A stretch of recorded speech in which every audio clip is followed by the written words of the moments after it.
Just to see himself in the past. Maybe he was speaking about himself in the past.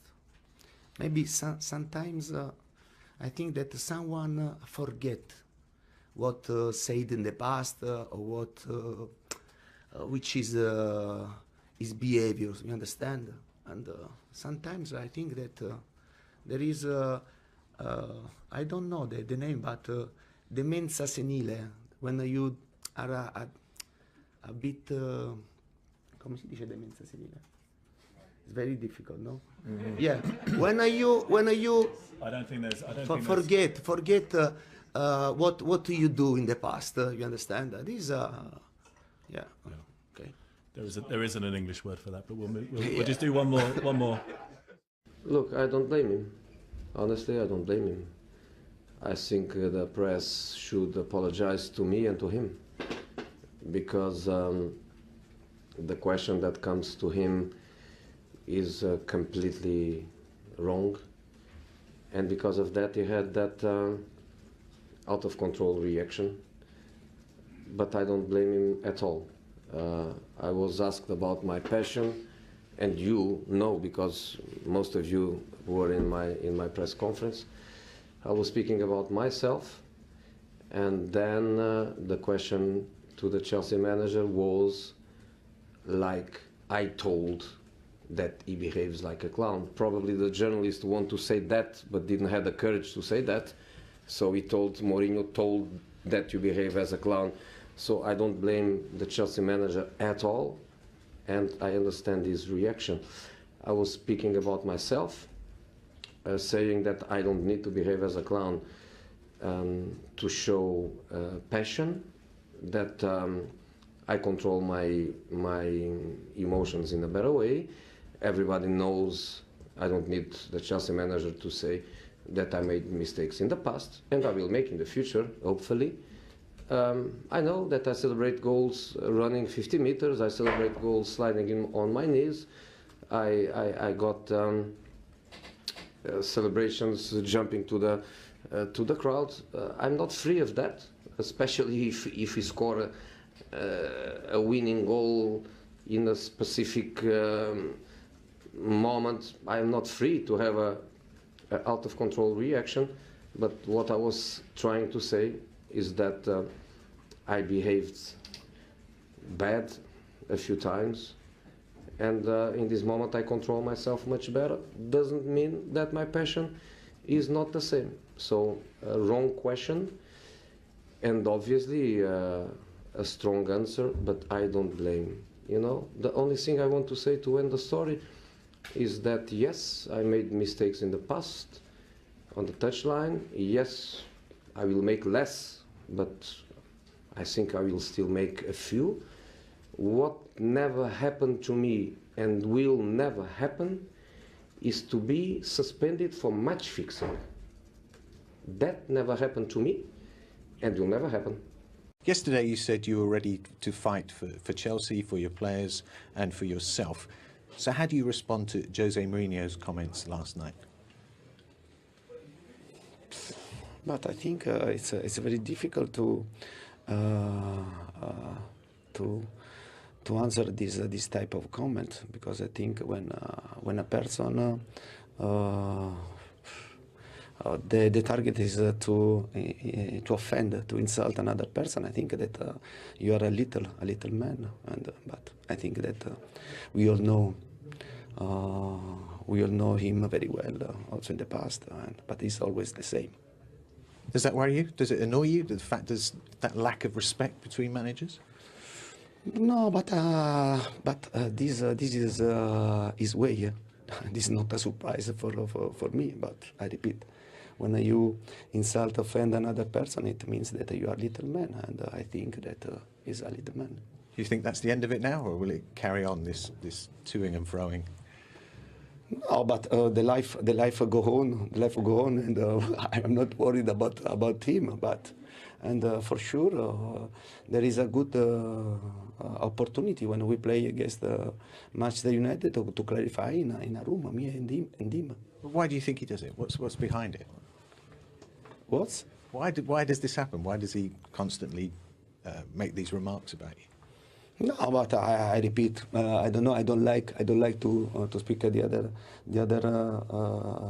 coaches, and I think that when you tell something, you have to take the responsibility to tell this or this. If you try to speak and then to keep the situation in general. You must have a big personality and a big ball to tell this and this. And I'm talking about this. Yes, Thank you very much. Thank you very much. It's the new thing in football, and it's in recent years, is where managers and their press conferences and their arguments are as important, if not more important, than the game, and that's what I don't like. So maybe they should speak together in a room when no one's around. Man to man. Feels like the sensible answer, doesn't it? What do you think, Chris? Well, it may end in a scrap for those two. Look, I actually think Mourinho's comments were below the belt. You know, I do. I think in the main, Conte has just responded to what Mourinho has said. Big fan of Mourinho as a manager, but I thought very unnecessary. His comments about Conte, and Conte's quite right. You know, he has to defend himself. And the breaking news is that it's emerging on social media that indeed Mark Hughes has been sacked. That's what the Telegraph are reporting now. And you would have to say, in this era of trigger-happy owners getting rid of managers quickly, they've been patient with Mark Hughes. They've given him a chance at Stoke, haven't they? It's just got to the point now where it feels right for everybody. I think what Steve said, you start to feel sorry for Mark Hughes. What more can he do to turn that around? The fans don't want him there. The players are not really reacting. A change is probably the best thing for the club. So the right solution for everybody, it seems. And I think he was given enough time, actually, wasn't he? You can't fault Stoke City's owners. They've given him another game, and they've given him another game, and you know, to lose to Coventry in the FA Cup in the first round, it is a big shock. It's the shock that everybody's talking about, a Premier League side going out to lower league opposition, and you know, as I said, it was right all around. I think this time around. And now we arrive at that age-old question of when you're getting rid of a manager, who comes in to do a job? What kind of a manager do they need in there now at Stoke? Well, I think first and foremost they needed a different voice. You know, the players clearly weren't responding to the instructions, conceding too many goals in a relegation scrap, and I think they've got a tough one next at Manchester United. Then they've got, I think, 3 or 4 fixtures where you think are going to be key to Stoke's survival. So they need to make the decision quickly, whoever it is. What do you think? Experience, and I Premier League experience. I think so, and we go on that merry-go-round we seem to talk about every week, 5 or 6 ones. But I think with the players they've got, I watched them at Chelsea and they were terrible from start to finish, and I couldn't see a way out from them. So I don't think a young manager can come in and go, right, we're going to change and play 3 at the back and play great football. I think they need to dig themselves out of it this year and then see. Yeah, start again, isn't it? Because they've got a lot of. We spoke about West Ham just after Slaven Bilic lost his job, and when you looked at the team, they had players, random players, different types of players from everywhere, and you thought, what are they trying to do? What are they trying to build? And I have that impression of Stoke. They've got Shawcross there and people like that who have been there a long time that you can rely on. But the new signings just seem to be signings just picked from, I don't know, from thin air at times. You wonder how they want to play, what kind of progression are they going through? Are they going to bring through the youth team, or are they just going to buy random players? And they don't look as if they've got any direction today. And I wonder if Hughes was buying the players or whether it was somebody else buying the players.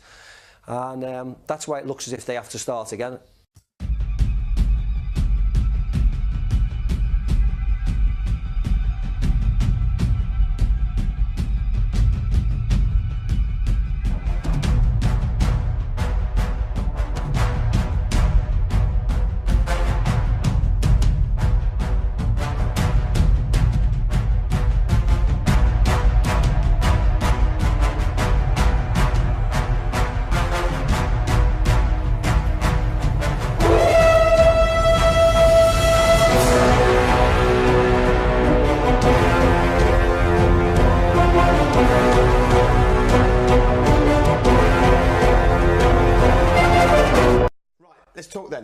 Coutinho. It was only last night that you and I went out on the town in Norwich. I showed you the sights of this fine city, and we were speaking about Coutinho, and you said, why on earth would he move now when he can't play in the Champions League for the rest of the season for Barcelona? So this move has taken you by surprise a bit. No, the move hasn't. I think the move was inevitable, and most Liverpool fans... The timing? The timing, I just don't see what good comes out of it. Listen, it doesn't bother me whether he goes now or in January. I just feel like he's in really good form for Liverpool. He was captain of Liverpool when he was playing. He scored lots of goals, making lots of chances. Looks, visually looks really good. And now he's going to go to a Barcelona team who were flying in the league. He can't play in the Champions League for either team now. I just thought it's a bit of a wasted opportunity. They could have easily done the deal and gone at the end of the season. There's a World Cup year. Will he walk right into that Barcelona team? Probably because of his price tag. But Dembele's fit now. Iniesta's there. They're playing really well. I just don't see, what advantage he's got for Barcelona or Liverpool. Yeah, lack of ambition selling him from Liverpool? No, I don't think so. I think a player wants to go. He's Brazilian. I don't think. Isn't £142 million quite a bonus for Liverpool?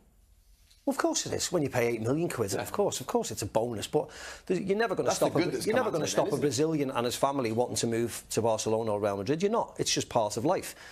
And if as I've said before, if it happened with Xabi Alonso when Real Madrid called, if David De Gea will eventually go back, a lot of players want to go back. If you flip it in your Barcelona though, and you pay £140 million, and you say, but you can have him in 6 months when he's had another 30 games, might be injured, might be this, might be that. If you're paying the money, you want the player, don't you? Yeah, I know. I get Barcelona's. But I just don't necessarily get the player's point of view. Because he needs to play, and he needs to play constantly. It's his dream, isn't it? It's not like he's a Liverpool lad that's grown up playing for the club. I think he's taken 6 months on the chin for a move that he really wants to make, and he's nervous to wait 6 months, and that's his call. And in an ideal world, Liverpool would have gained, and Barcelona waiting on this player. But I think he wanted it so much, didn't he? That he wasn't ready to wait. It seems. And listen, 142 million is only a good amount of money if you reinvest that money well. Did they do well enough with the Suarez money? Did Tottenham do well enough with the Gareth Bale money? That is now what the conversation has to become, isn't it? But they invested in Van Dijk, didn't they? Which was the area which I think most people would say was a concern.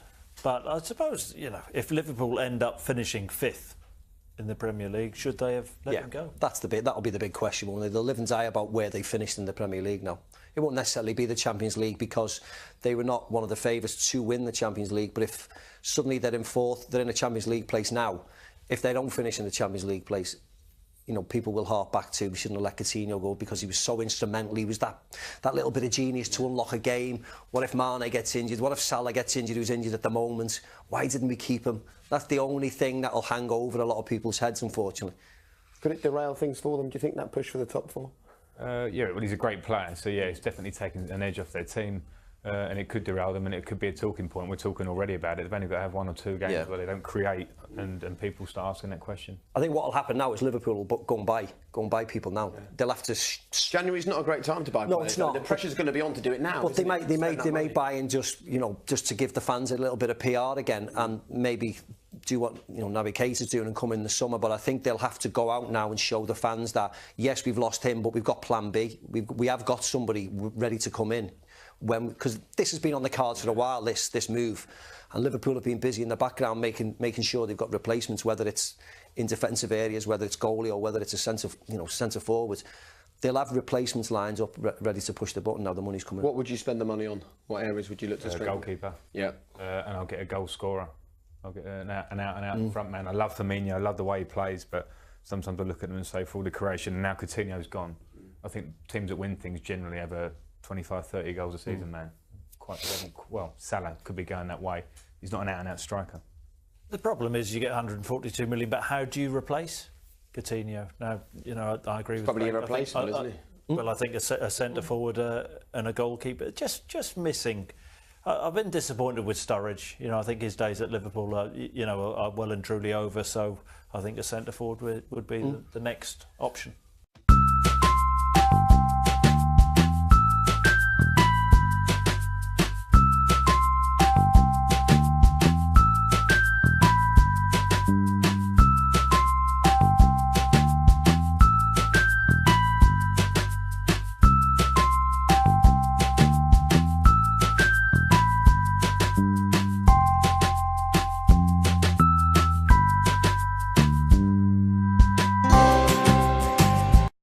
This evening's FA Cup tonight. I'm pleased to say that Mike has joined us. Mike, nice to see you. You watched the game today, did you? Unfortunately, yes. Yeah, not the greatest, was it? No. Not worth the drive up to Norfolk? It's always worth the drive, yeah. Of course it is. Are you staying for the weekend? No. Disappointing. We like to, once people are here, we like to keep them and take as much money off them as we possibly can. Go to the brawls or something. Josh Burridge says, papered over cracks. That's his three-word match report. Finlay, Coleman is clueless. That started quickly. Mick McCarthy out, says Mr. C, another difficult day for Ipswich. And Richard Humphrey, posh, thrashed Villa. They did indeed. 3-1 win for Peterborough. So Mike is with us because there's a really interesting documentary going to be on BT Sport tomorrow evening, Sunday evening at 6:30, called No Hunger in Paradise. And it is the documentary about the fascinating book that Mike wrote and investigated about youth football in this country. I watched it and I thought it was fascinating. And I sort of finished it by thinking, well, you highlighted some really serious issues with youth development in this country, but at the same time, we're winning World Cups at youth level. So is our youth system in this country in good health or not? I think if you look at it, what I tried to do was investigate the power of the dream, and the dream is embodied by the success, unprecedented success at international level that we've had this summer, but also the price of the dream. You know, the success rate is 0.012%. So what happens to the rest of the boys? And that was, you know, are these, they're commodities in many ways. I was interested in the way that parents dealt with their own sense of responsibilities in that, how clubs, you know, use the system for their own ends, how an industry has basically taken over innocence. And that was the thing that I wanted to look at. In overall terms, if you look at them technically, you know, you've seen them at Chelsea, Frank, in terms of the technical ability now of the young players, it's improved immeasurably over the last 3 to 4 years. But what I also wanted to do was just look at let's look at what happens when the dream dissolves. Parents was the big takeaway for you from watching the I watched it as well, and I took away parents because my nephew plays. And I'm fortunate because I came from a footballing background, so I grew up kind of aware of stuff. But I think parents now, from what I know at Chelsea, it's not the same across the board, but they're made very aware of the pitfalls for their sons, whether they're 8 or 12 or 14. The probabilities they won't make it. And then I think the parents seem to me to take on this kind of different sense of normality, where also my boy's going to be a superstar. And then they wonder, and they're complaining when the boys have been let go by the clubs. And I agree, the clubs do have a duty of care, but they're also clambering for this massive contract for their boy. And then they cry their eyes out when their boy is let down and goes down a different path. And I just think that parents have to go, calm down, everything. Go and play football at your club, educate yourself, work hard at school, play another sport, have another interest. And then if it all does come, the 99.7% or whatever it is, they have a backdrop. And I saw it and I thought, Kieran Bywater? Kieran Bywater at West Ham, yeah. At the end of the documentary speaks brilliantly, because he's actually gone through this whole process, and at the end of it he goes, if I could go back, I would have done all these things to broaden it, and I wouldn't have maybe have had the virtual breakdown he seemed to have. Academy football is a brilliant people-watching business, you know, because you can actually get among the parents and you just earwig them, listen to them, and you see the envy, you hear the fear, and there's huge competitiveness between the parents, and there's a lot of bitchiness. And as you said, Frank, there's a lack of perspective. We're talking about young boys here. And the other thing I think we need to be aware of is it's getting younger. There's a race to the bottom. You know, we've seen examples of clubs approaching boys of 3 years old, which is insane. You look around, say, in the Northwest, which is a huge area, there are 5 and 6 year olds who are at Manchester United one night, Manchester City the next, Everton the next, Liverpool the next. These kids have been taken out of their schools, they're eating in the back of the cars, they're 6 years old, they're children. That's where I think the duty of care comes in. It's too early, and as in the film, you know, Gareth Southgate does say that you're going in too early on this. 6, 7, you can't tell a player at 7 years old. It destroys childhoods. I mean, it does. You know, we always hear the success stories. But you know, if you're in the system from 3 to 16, you get rejected at 16. You know, you think it's going to be a natural progression, the parents do, and then you get released, your whole world falls apart. Well, this is what Gareth had to say, actually. He features in the documentary. Here's a clip. What I would say is that I think we take them too young.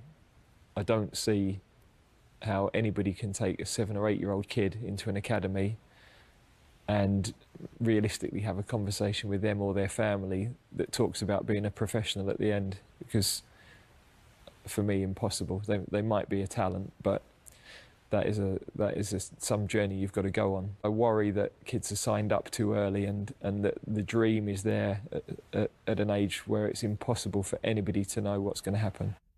So is this an issue of a lack of regulation? Because if you're Chelsea and you're competing against Man United, who are competing against Man City, who are competing against Liverpool, competing against Arsenal, and you're finding the best 6 or 7 year olds, naturally you go, look for the best 4 or 5 year olds, look for the best 3, and it's going to get lower and lower. As you say, it's a race to the bottom. And I think someone said in your documentary, if this was a hedge fund business and they were exploiting and grooming children for profit, which is exactly what's happening, then the regulation would be unbelievable. So where is the regulation for someone to step in and say, actually, it's not healthy. It's not healthy for a 3, 4, 5 year old to be taken into an academy. I think it's an under-regulated world, and you see this. You hear anecdotally of agents arranging transfers between academies for 12-year-olds.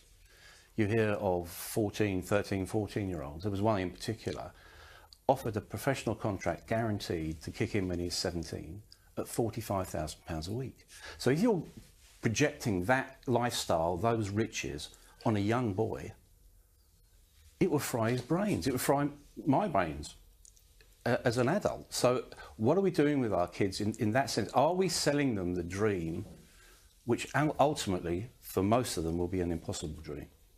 I go back to the parents, and I might bore you, but I just do think that they have an awareness and a perspective.